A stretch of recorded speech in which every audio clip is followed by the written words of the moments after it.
Hello guys, I am advocate Dishank from Dishank law academy.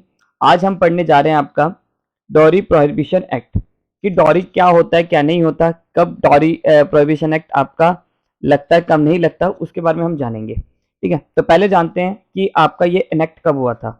ये आपका enact हुआ था 20 मई 1961 में और इन्फोर्स डेट था, ये लागू कब हुआ था 1 जुलाई 1961 में। अब ये किसकी बात करता है? ये कहता है, प्रोहिबिट करता है, रोकता है गिविंग और टेकिंग, यानी कि दहेज लेना देना दोनों ही अपराध है, ऐसे समझिए।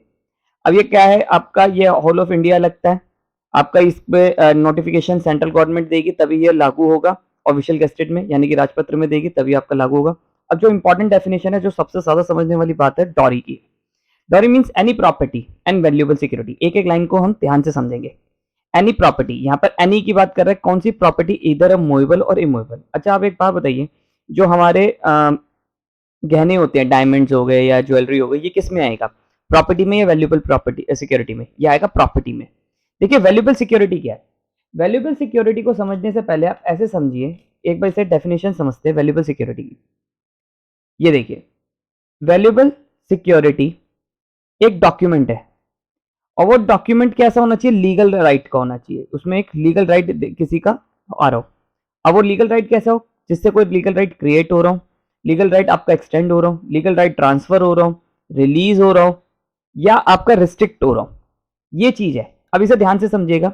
जैसे कि अगर मान लीजिए कोई प्रॉपर्टी के कागज है, वो आपका क्या है? मान लीजिए ये मेरा घर है, इसके प्रॉपर्टी के कागज है, ये क्या है? ये एक आपका डॉक्यूमेंट है, ये वैल्यूएबल सिक्योरिटी है।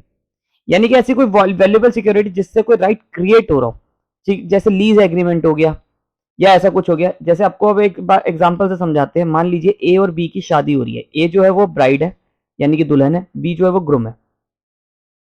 अब ए के जो पेरेंट्स हैं, यानी कि लड़की के जो माँ बाप हैं, उनकी दुकान है खारी बावली में।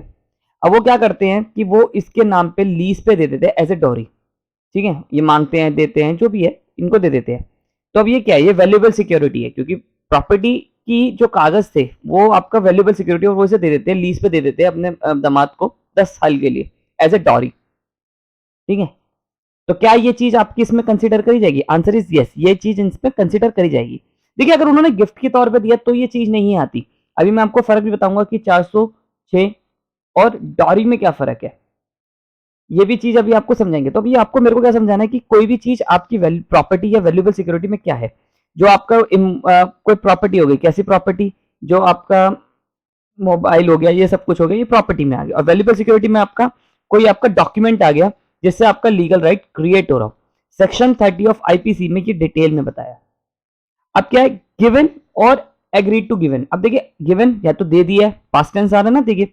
और एग्रीड टू गिवन मतलब यानी कि एग्री हुए कि दे देंगे, यानी कि आप एग्री हुए। जैसे ए को, ए जो है, ए लड़की है, उसके माँ बाप कहते हैं बी को, जो दूल्हा है, कि हम तुम्हें शादी के टाइम पे जैसे 7 फेरे हो जाएंगे उसके बाद तुम्हें मैं ये दुकान दे दूंगा या प्रॉपर्टी दे दूंगा, गहना दे दूंगा। यहाँ पर दे दिए तो गिवन हो गया, और एग्री टू गिवन तब दे दूंगा, तो ये भी चीज अपराध है। To be given either directly or indirectly. Directly दिया या तो सीधा दे दिया, या इनडायरेक्टली दे दिया, दोनों चीजों को ये करता है। By one party to marriage to the other party to the marriage. किसमें? मैरिज में। किसी भी पार्टी, बाय वन पार्टी आपका दे रही हो दूसरी पार्टी को। बाय द पेरेंट्स, अब या तो यहाँ पर क्या करा है कि ए और बी की शादी हो रही है। अब ए जो लड़की है, इसके माँ बाप ने दिया, इधर अब पेरेंट्स, यहाँ पर पेरेंट्स की बात हो रही है। और बाय एनी अदर पर्सन, इधर पार्टी की बात करिए, या तो ये या तो ये। दहेज ये भी देगा, देगा। देखिए, क्योंकि आप प्रेम्बल में पढ़िए क्या लिखा है, देना लेना दोनों अपराध है, लेना देना दोनों अपराध है। अभी कब बनेगा कब नहीं बनेगा वो चीज हम जानेंगे। अभी हम डॉरी की डेफिनेशन को जान रहे हैं। अब उसके एनी अदर रिलेटिव, जैसे मान लीजिए ए जो दुल्हन है, या बी आपका दूल्हा है, इसके पेरेंट्स ने नहीं दिया, इसके फूफा जी ने दिया, इसके फूफी ने दिया, जो भी इसके परिवार वाले हैं वो भी एनी अदर पर्सन में गिने जाएंगे। कोई भी हो दे रहा है दूसरी पार्टी को। अब देखिए, यहाँ के लिखा एट का मतलब eight the time of the marriage, शादी के वक्त ही, बिफोर शादी से पहले, और at any time after the marriage, यानी कि शादी के कभी भी। यहाँ पर टाइम नहीं लिखा हुआ कब तक शादी के। तो डॉरी जो है वो कभी भी, मतलब जिंदगी 60 साल तक शादी चली, 60 साल में डॉरी में दिया in relation with the marriage से रिलेटेड, वो चीज भी आपको उसमें आएगी। अब ये क्या किस चीज को इंक्लूड नहीं करता? ये मेहर की रकम को, मुस्लिम पर्सनल लॉ के तहत नहीं देता। जो शादी में कबूल है होता है और बाद में लड़का लड़की को देता है 3 लाख रुपए बकायदा है, ये ऐसे देता है। महर की रकम को इसमें इंक्लूड नहीं करा गया। और इसमें यह बताया गया एक्सप्लेनेशन में कि valuable security act same meaning जो सेक्शन 30 में दिया गया, तो वो ही आपको उसमें माना जाएगा। अब बात करते हैं आपका सेक्शन 3। सेक्शन 3 और सेक्शन 4, सेक्शन 4 है, ये तीन है आपकी पेनल्टी की बात, यानी कि पनिशमेंट की बात करता है। सेक्शन 3 क्या कहता है? Penalty for giving or taking dowry, यानी कि लेना देना क्या दहेज, आपका उसमें क्या सजा है क्या नहीं है उसकी बात करता है। इफ एनी पर्सन, कोई भी पर्सन हो, मेल हो फीमेल हो, after the commencement of this act, जब ये लागू हुआ उसके बाद लेता है, देता है, लेता है, गिव मतलब देना लेना, और अबेट करता है। देखिए इसे अबेट को ध्यान से समझिएगा। अबेट का मतलब हो गया आपका 3 तरीके से अबेटमेंट होती है, इंस्टिगेशन, इंगेज यानी कॉन्स्पिरेसी, या आपका एड करना। ठीक है, जैसे से ऐसे समझिए, ए जो एक ब्राइड है और बी जो है वो एक ग्रूम है, यानी कि दूल्हा दुल्हन। ये दूल्हे के माँ बाप ने ए के माँ बाप से पैसे मांगे। अब इसमें एक पेरेंट्स आ गए दूल्हे के और इसके रिलेटिव्स आ गए। रिलेटिव्स में मान लीजिए इसके दूल्हे के चाचा और मामा थे। ठीक है, ये सारे क्या करते हैं, मिलके दहेज मांगते हैं। ठीक है, तो यानी कि इन सबकी एक कॉमन इंटेंशन थी और उन्होंने प्री एग्री हुए थे ये, तो इन पे 120 भी लग जाएगी क्योंकि इन तीनों ने मांगा, इसके पेरेंट्स ने मांगा, इसके चाचा मामा ने मांगा। ठीक है, और अब इंस्टिगेट मतलब यानी कि मान लीजिए ए और बी वही दूल्हा, इसके पेरेंट्स के इंस्टिगेट करा इसके चाचा ने कि यार तू उसकी शादी में तो इतना दहेज मिला था, तू अपने बेटे की, तेरा बेटा तो इंजीनियर है, इतना तो दहेज मिलना ही चाहिए। अब इसने इंस्टिगेट करा तो ये जो रिश्तेदार है ये भी फंसा। तो अबेटमेंट का मतलब हो गया आपका 107 में आईपीसी में, ज्यादा डिटेल में, पर ये समझिए किसी को उकसाना या उसकी मदद करना या उसके साथ मिलकर करना, ये चीज भी आता है। तो जैसे रिश्तेदारों को भी होता है तो ऐसे ही वो फंसते हैं। Giving or taking dowry he shall be punished with imprisonment shall not be less than. अब यहाँ पर क्या है, मिनिमम तो कर दी 5 साल and fine which shell not be less then 15,000। 15,000 कह दिया, इसका फाइन लगेगा ही लगेगा, एंड है तो फाइन तो लगेगा ही लगेगा। और ये भी बोला गया or the amount of the value of such dowry whichever is more. इसमें फाइन के 2 तरीके बता दिए, या तो 15,000 लगा दो या जैसा आपके ऊपर हुआ, क्योंकि और है तो जो जितनी डॉरी मांगी उसका वैल्यू के हिसाब से।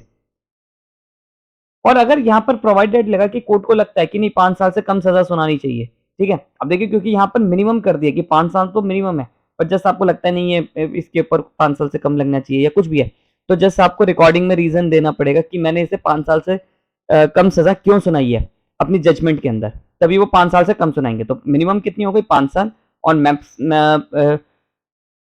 शैल not be less then 5 years, 5 years से कम नहीं है।